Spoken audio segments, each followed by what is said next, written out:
Doctor Chinnamail Anji Reddy గారు ఉమ్మడి కరీంనగర్, ఆదిలాబాద్, మెదక్, నిజామాబాద్ పట్టభద్రుల బీజేపీ ఎమ్మెల్సీ అభ్యర్థిగా మీ మద్దతు కోరుతున్నారు.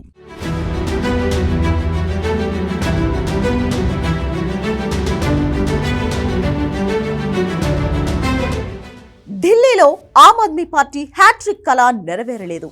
వరుసగా 2 సార్లు ఒంటరిగా అధికారంలోకి వచ్చిన ఆప్ ముచ్చటగా మూడోసారి గెలవాలని వ్యూహాలు రచించింది. ఓటర్లకు గతం కంటే ఎక్కువగా హామీల వర్షం కురిపించింది. ప్రత్యర్థుల పార్టీలు కూడా ఊహించని విధంగా వరాలు ఇస్తామని ప్రకటించింది.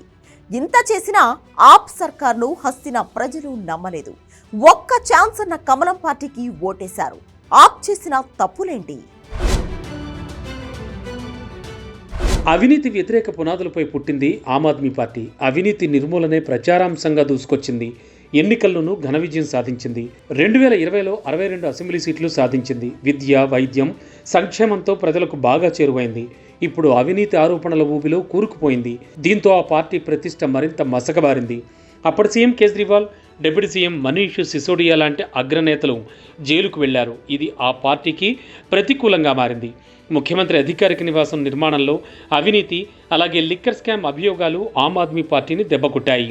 ఈ అవినీతి ఆరోపణలు కూడా ఆప్ ఓటమికి ఓ కారణమయ్యాయి. ఆమ్ ఆద్మీ పార్టీ ఓటమికి కారణాలు ఎన్నో ఉన్నాయి. ఆ పార్టీకి చెందిన కీలక నేతలు కొందరు ఎన్నికల ముందు బీజేపీలో చేరారు. కైలాష్ గెహ్లోత్ సహా పలువురు అగ్రనేతలు ఎన్నికలకు ముందు కేజ్రీవాల్కు రామ్ చెప్పేశారు. దీంతో ఆయా స్థానాల్లో బీజేపీకి విజయ అవకాశాలు మరింత పెరిగాయి. పాత నేతలకు అసెంబ్లీ టికెట్ల కేటాయింపులో కూడా ఆప్ పిచ్చిగా వ్యవహరించింది. సీనియర్లలో చాలామంది ప్రజా వ్యతిరేకతను ఎదుర్కొన్నారు. అలాంటి స్థానాలు బీజేపీకి అనుకూలంగా మారిపోయాయి. కొంతమంది కీలక నేతలకు కేజ్రీవాల్ అసెంబ్లీ స్థానాలను మార్చారు. దీనివల్ల ఆయా అసెంబ్లీ స్థానాల్లో పార్టీ కేడర్ కొంత అయోమయానికి గురైంది. ఆప్ ఓట్ బ్యాంక్ చీలిపోయింది.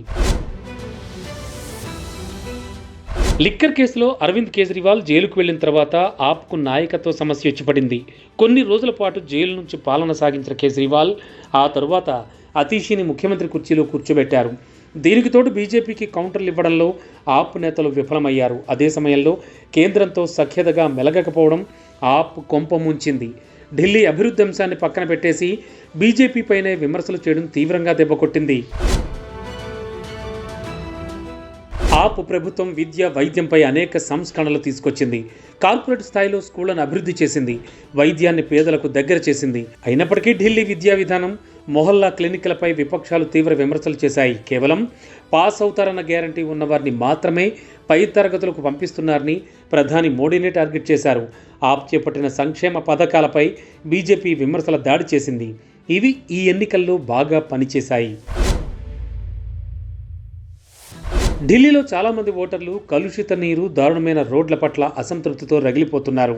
ముఖ్యంగా యమునా నదిలో కాలుష్యం ఈ ఎన్నికల ప్రచారంలో ప్రధానాంశంగా మారింది. దీనిపైనే అధికార పక్షాన్ని విపక్షాలు నిలదీశాయి. ఢిల్లీలో వరదలను అరికట్టడంలో ఆప్ సర్కార్ విఫలమైంది. వీటిని బీజేపీ అగ్రనేతలు టార్గెట్ చేసుకున్నారు. 2020 మేనిఫెస్టోలో కాలుష్యాన్ని 60% తగ్గిస్తామని ఆప్ వాగ్దానం చేసింది.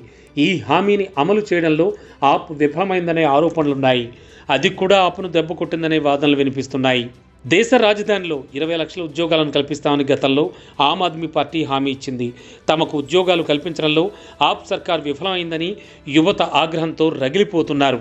వీరంతా ఆప్ను కాదని బీజేపీ వైపు మొగ్గు చూపారు.